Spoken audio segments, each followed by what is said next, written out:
교회를 처음 다녔을 때 제가 신기하게 여겼던 것 하나가 있습니다. 뭐냐면 노래를 그렇게 많이 한다는 거예요. 여러분, 교회가 아니면 이렇게 떼창으로 노래할 경우가 별로 없습니다. 애국가 정도? 이런 거 말고는 사실 교가 이런 거 부를 때 말고는 이렇게 같이 노래를, 그것도 다 같이 크게, 애국가 부를 때나 교가 부를 때 크게 안 부르잖아요. 다 같이 이렇게 목이 터져라 부르는 경우가 콘서트장 갔을 때 정도? 근데 콘서트장도 너무 이렇게 회중이 열심히 부르면 가수가 좀 그만하라고 할 때도 있더라고요. 내가 불러야 되는데 왜 너네가 부르냐. 이렇게 같이 노래를 많이 하는 공동체가 별로 없죠. 교회는 특별히 찬양과 같이 시작했고 찬양과 예배를 떼려야 뗄 수가 없는 공동체이기도 합니다. 왜냐하면 우리는 노래를 통해서 또 찬양의 가사를 통해서 함께 하나님께 고백하기 때문입니다. 그 가사의 내용을 우리의 마음에 심고 그 마음에 심은 내용을 가지고 하나님 앞에 내 마음을 드리는 과정이 바로 찬양이기 때문에 그것 자체가 때로는 예배가 되기도 하고요. 우리와 하나님이 만나는 순간이 되기도 합니다. 그래서 교회는, 하나님의 사람들은 예전부터 참 노래를 많이 했습니다. 찬양을 많이 했죠. 여러분, 초대교회에서는 찬양을 했을까요? 안 했을까요? 네, 이 정도 이렇게 우리가 국어를 좀 할 줄 아는 분이라면 문맥상 했겠죠. 초대교회 분들도 찬양을 했습니다. 그리고 오늘 우리 지인이가 읽어준 오늘 본문이 초대교회에서부터 남아있는 최초의 찬송가 가사라고 할 수 있겠습니다. 초대교회에서도 찬양을 많이 했는데 그 중에 사도 바울이 한 부분을 인용한 부분이 바로 오늘 빌립보서 2장 5절에서 11절의 말씀입니다. 여러분, 찬양의 가사를 보면 그 시대의 믿음을 읽을 수가 있습니다. 왜냐하면 그 시대에 따라서 어떤 내용을 우리가 특별히 고백하는지를 가사에 담겨 있기 때문이죠. 요즘은 어떤 가사가 많나요? 여러분, 좀 요즘 찬양 혹시 들어보신 적 있으십니까? 요즘에는 우리 찬양팀이 앞에서 하는 찬양들이 좀 옛날 찬양들이 많습니다. 왜냐하면 잠깐 스포일러가 될 수도 있겠지만 우리가 이번 여름 수련회의 컨셉이 레트로예요. 혹시 그 여름 수련회 포스터 보신 적 있으십니까? 이번에 아쉬레 앞이나 교육관 앞에 보면 포스터가 약간 이렇게 전단지처럼 팔락팔락거리면서 예쁘게 붙어 있는데 우리 민지가 아주 예쁘게, 98민지 강민지가 예쁘게 디자인을 해줬는데 레트로 감성으로, 우리 수련회 디렉터기도 한데 그 민지가 예전에 처음 우리가 수련회 회의한 게 전도사님이랑 저랑 민지랑 3월에 회의했거든요. 그때 너무 은혜 받은 찬양이 있대요. 옛날 찬양들. 그 유튜브에 보면 옛날 수련회 찬양 나온 게 있거든요. 그래서 전도사님께 그걸 하고 싶다고 했고 전도사님도 너무 좋아하셔서 요즘에 그런 찬양들이 나오죠. 그때는 이런 막 방방 뜨고 신나는 찬양들이 많았어요. 락 같은. 지금 오늘 처음 한 찬양, 두 번째 찬양이 제가 대학교 때 나온 찬양입니다. 소리엘 아저씨들의 굉장히 느끼한, 여러분 원곡 들어보면 깜짝 놀랍니다. 요즘 곡이 훨씬 나아요. 소리엘을 비하하는 건 아닙니다. 소리엘 대단한 찬양인데, 그런데 그때는 막 이런 찬양들이 많았어요. 심지어 소리엘마저 이런 찬양을 할 정도로 막 방방 떴습니다. 그런데 코로나 이후 지나면서 가사는 조금 바뀌었어요. 은혜, 예배, 회복, 하나님의 나라, 이런 쪽의 가사들이 요즘엔 많이 나옵니다. 그렇게 예배 혹은 찬양의 가사들은 그 시대를 반영하죠. 그러면 오늘 본문이 그 시대의 찬송가라고 했으니까 그 시대에는 무슨 이야기를 많이 했었는지를 보게 됩니다. 오늘날 교회뿐만 아니라 그 당시에도 가장 중요한 내용, 교회에서 가장 핫한 이슈는 항상 예수님이었어요. 특히 그 당시에는 여러분, 초대교회가 언제부터냐면 예수님 돌아가시고 나서부터, 부활하시고 나서부터, 정확하게는 오순절에 성령 강림하시고 나서부터가 초대교회거든요. 그 당시 사람들이 가장 관심 있던 게 당연히 예수님이었습니다. 무슨 관심이냐면 예수님이 누구시냐라는 거죠. 여러분에게 예수님은 누구십니까? 한번 생각해 보세요. 여러분은 예수님을 어떻게 생각하십니까? 교회 안 다니는 분들에게 예수님 하면 세계 3대 성자, 근데 이 3대인지 5대인지 10대인지 잘 모르겠는데 하여튼 사람마다 좀 바뀌어요.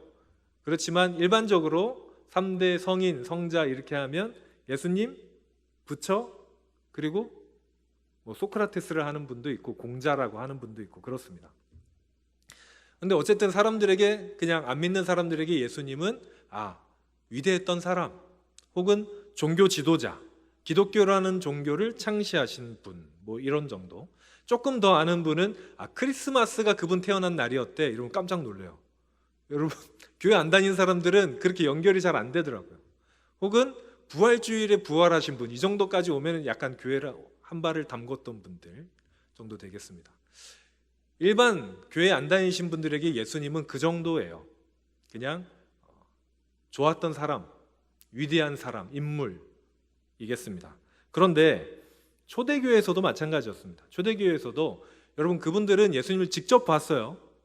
대화도 직접 했고 아마도 악수도 같이 하셨겠죠. 허그도 하셨고 그런 사람들인데, 마지막에 예수님께서 워낙 대단한 일들을 벌이고 가셨잖아요. 십자가에 돌아가셨는데 부활하셨어요. 여러분, 마지막 예수님의 모습이 혹시 기억하실지 모르겠는데 승천하시는 모습이었습니다. 깜짝 놀랐어요, 제자들은. 그리고 성령님께서 오셨죠. 그러니까 이 제자들은 그때 예수님에 대해서 노래할 필요가 있었습니다. 그때 사람들이 예수님을 향해서 불렀던 찬양 가사인 오늘 본문에 그 예수님에 대한 이야기가 잘 나타나 있습니다. 먼저 오늘 첫 절, 그는 근본 하나님의 본체시나 라는 이 내용은 무슨 내용이냐면, 초대교회 사람들이 예수님이 누구신지 자신들의 신앙 고백을 하면서 시작하는 거예요. 여러분, 이게 무슨 뜻이겠습니까? 그 예수님이거든요. 예수님이 근본적으로, 본질적으로 하나님의 본체시다. 쉽게 줄이면 예수님이 하나님이시다 라는 뜻입니다. 예수님은 인간만이 아니셨다라는 의미이죠. 예수님은 하나님이시다라는 신앙 고백입니다. 초대교회 사람들도 여기에 참 많은 논쟁이 있었습니다. 예수님은 사람이신가 하나님이신가? 여러분 어떻게 생각하십니까? 예수님 사람이세요? 하나님이십니까? 둘 다 맞습니다. 초대교회 사람들은 과연 예수님께서 보니까 예수님이 사람인 것 같으신데, 왜냐하면 드시기도 하시고 잠도 주무시고 아파도 하시고 사람인 것 같으신데, 또 동시에 죄가 없으신 분, 죽은 사람을 살리기도 하고 본인도 부활하시고, 이게 사람으로서는 할 수 없는데, 많은 이야기들이 있었어요. 그런데 성령님께서 함께 하셔서 결론적으로는 예수님께서 완전히 사람이시고 완전히 하나님이시구나. 이게 굉장히 중요합니다. 예수님께서는 100% 인간이셨는데 100% 하나님이셨어요. 여러분, 이게 믿음의 고백입니다. 어떻게 그렇습니까? 라고 물어보면 저도 대답해 드릴 말이 없습니다. 왜냐하면 그러니까 그래요. 세상에 왜 100도가 넘으면 불이 붙습니까? 물이 끓습니까? 또 종이에 불을 붙이면 왜 타고 없어지고, 물체마다 서로 끌어달리는 인력이 있고 또 서로 밀어내는 청력이 왜 있습니까? 라고 물어보면 말을 못하잖아요. 원래 그러니까. 예수님이 그러셨어요. 인간이자 하나님으로 이 땅에 오셨습니다. 그런 예수님께서, 그런 하나님이신 예수님께서 우리에게 오신 그 사건을 우리는 기억해야 됩니다. 오늘 본문 그 이후 절을 한번 보시죠. 6절 하반절에서 7절까지의 말씀을 보면, 하나님이신 예수님께서 하나님과 동등됨을, 하나님의 자리를 취할 것으로 여기지 아니시고 버리시고, 오히려 자기를 비워서 인간의 형체, 종의 형체를 가지시고 사람들과 같이 되셨습니다. 여러분, 이게 초대교회 교인들의 신앙 고백인 거예요. 하나님이신 예수님인데 예수님께서 하나님이시기를 포기하시고 인간이 되셨다라는 게 신앙 고백입니다. 왜 인간이 되셨다고 제가 지난 주일에 말씀드렸습니까? 사랑하셔서, 여러분들을 사랑하셔서. 교회는 이 사건을 성육신이라고 부릅니다. 성육신, 육신이 되셨다라는 사건이죠. 여러분, 성육신은 예수님께서 이 땅에 오신 크리스마스 사건은 역사상 가장 위대한 사건이 분명합니다. 하나님이 인간이 되신 사건이기 때문이죠. 이 세상을 창조하신 분이 창조물이 스스로 되신 거예요. 제가 몇 번 설교할 때 이야기했었는데 여러분 강아지를 좋아한다고 강아지가 되시진 않잖아요. 집 뒤뜰에 있는 개미가 너무 사랑스러워서 내가 개미가 직접 되지는 않잖아요. 말을 너무 못 알아들어서 개미들아 너희가 자꾸 이러면 내가 너희를 죽일 수밖에 없어. 그러니까 옆 동네로 가렴하고 말을 너무 안 들으니까 내가 개미 말을 해야지 하고 내가 개미가 되려는 사람이 있습니까? 없죠.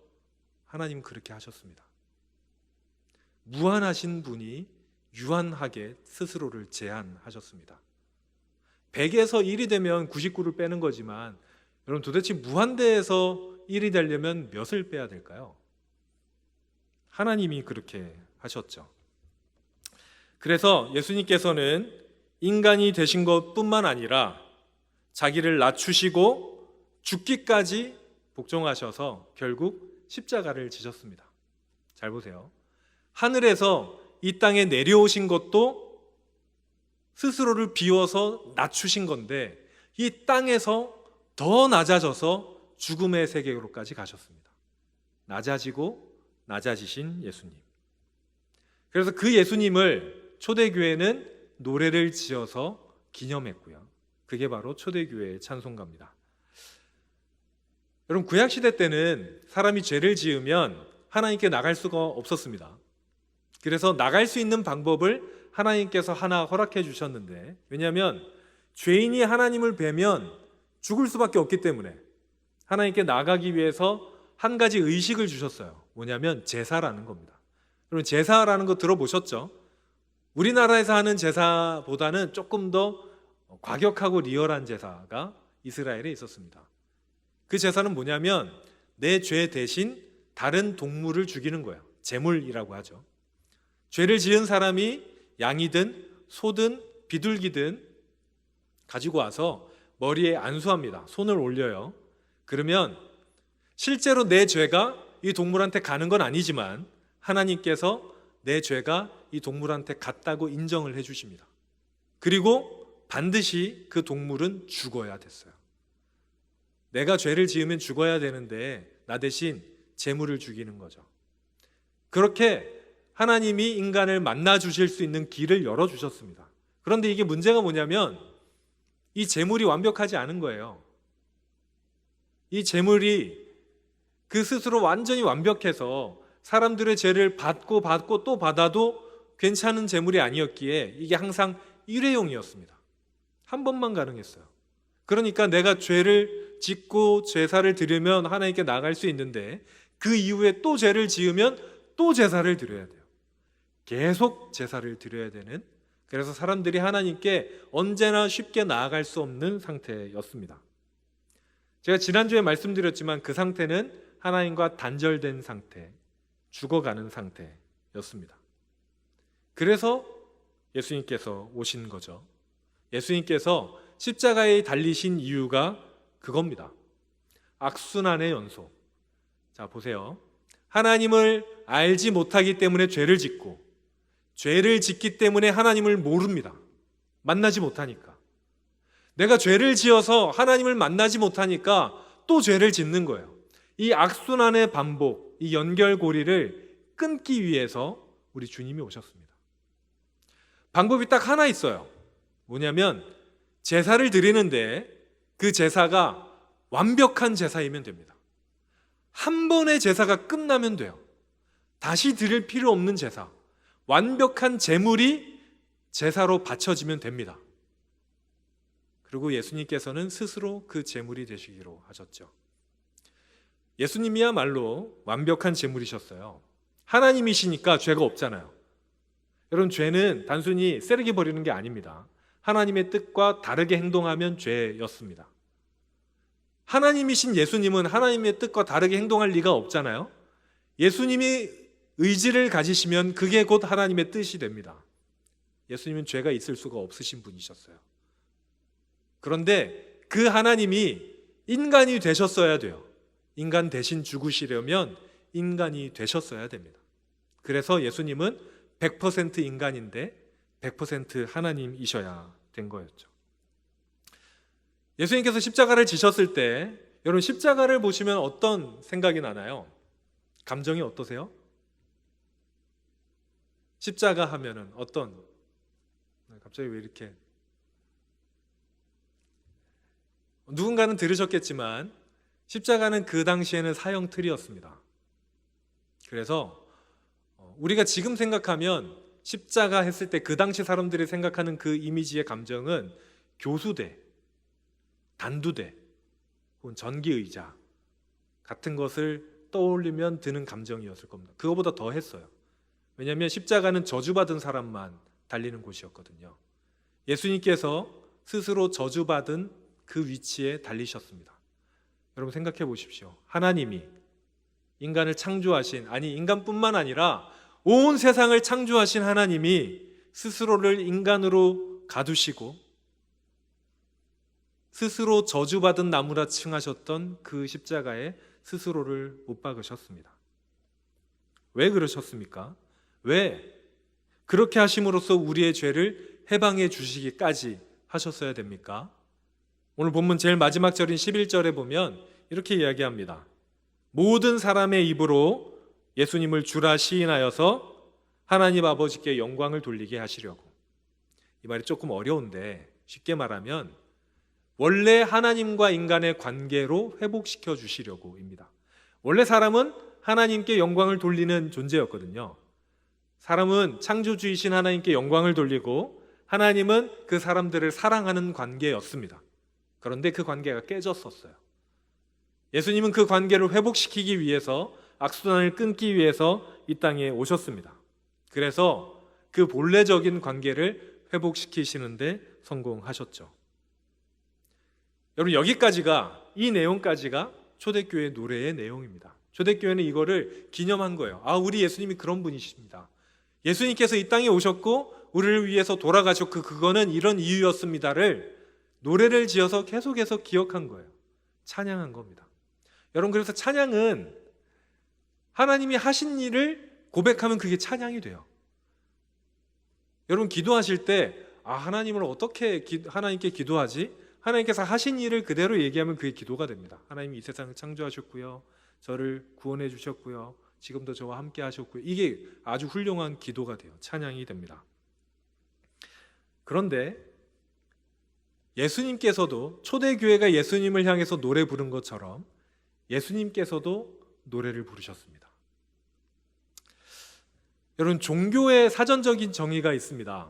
종교의 사전적인 정의는 이렇게 돼요. 초자연적인 절대자의 힘에 의존하여 인간의 생활과 고뇌를 해결하고 삶의 궁극적인 의미를 추구하는 문화체계, 이게 종교라는 단어입니다. 여러분 예수님은 종교를 만들러 이 땅에 오신 게 아닙니다. 예수님은 그저 우리의 삶의 고민을 들어주기 위해서 이 땅에 오신 게 아닙니다. 여러분 기독교는 종교이지만 종교가 아니기도 합니다. 여러분 예수님을 믿는 이유가 여러분의 삶의 고민을 해결하기 위해서입니까? 혹시 예수님을 따르는 이유가 뭔가 나를 도와주시겠지 여서입니까? 완전 틀린 건 아닌데 여러분 그래서는 아닙니다. 기독교는 현실입니다. 추상적인 게 아니라 무엇보다 완벽한 현실입니다. 지금도 살아계신 하나님이, 지금도 우리는 죄를 지어서 죽어가고 있는 우리의 현실을 예수님께서 2000년 전에 이미 오셔서 그 죄의 고리를 끊어주신 지극히 현실적인 일이에요. 그래서 기독교는 종교이지만 삶이기도 하고 우리의 인생이기도 합니다. 그래서 예수님은 우리를 향해서 노래를 부르실 때 목소리보다 삶으로 부르셨어요.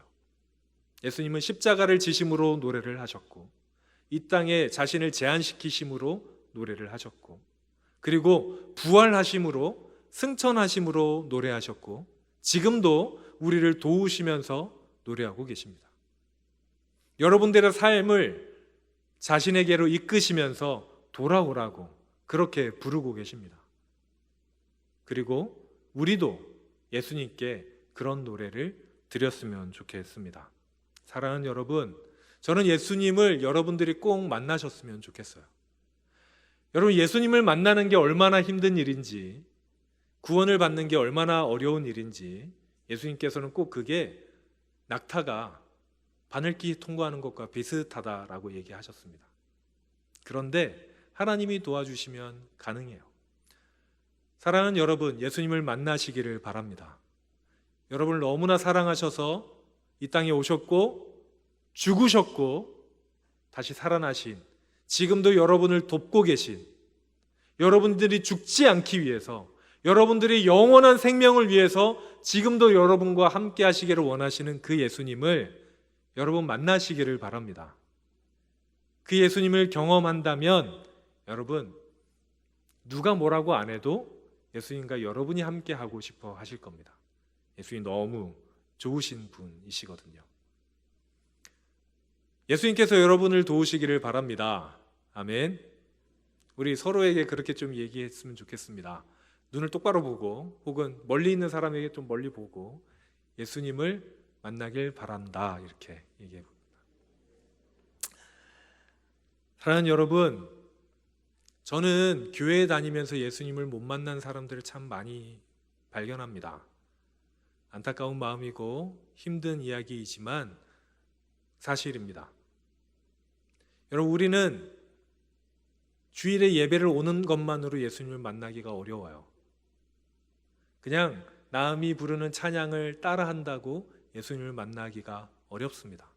심지어 어떤 친구는 자기가 예수님을 만나고 싶다고 성경을 보면서도 예수님을 못 만나는 경우도 있습니다. 그러니 만약에 지금 여기 계신 분들 중에 예수님을 만난 분들이 있다면 감사하시기 바라고요. 아직 예수님을 못 만난 분이 있다면 더 저와 함께 기도하며 노력하며 노래하시기 바랍니다. 왜냐하면 예수님께서도 여러분을 향해 계속 손을 내밀고 계시기 때문에 여러분 포기하지 마시고 예수님을 만나기를 원하신다면 언젠가 만나실 줄로 믿습니다. 그 예수님을 만나는 우리 모든 하나님의 사람들, 그리고 예수님과 더욱 깊어지는, 더욱 깊이 만나는, 그래서 예수님을 더욱 알아가고 예수님과 더욱 깊이 교제하고 예수님을 통해서 예수님의 사랑을 더욱 충만히 누리는 우리 모든 여러분들 되시길 바랍니다. 찬양팀 앞으로 나와주시고요. 사랑하는 여러분, 예수님께서는 우리를 다시 살리신 분이십니다. 우리를 살리시기 위해서 이 땅에 오셨고 제자들을 가르치셨고 십자가를 지시고 부활하셔서 그분의 모든 삶이 우리를 위한 노래가 되게 하신 분이십니다. 그 예수님을, 그 하나님이신 예수님을 우리가 오늘 이 시간 만날 수 있기를 바랍니다. 함께 찬양할 때, 또 함께 하나님께 기도할 때 예수님께, 예수님 절 도와주십시오. 그래서 날 도와주셔서 나와 함께 하여 주시고 주님을 만날 수 있도록, 그 주님의 십자가를 경험할 수 있도록, 그 주님의 노래를, 나를 향한 예수님의 노래를 내가 들을 수 있도록 인도해 달라고 같이 고백하면서 우리 함께 이 시간 찬양하겠습니다.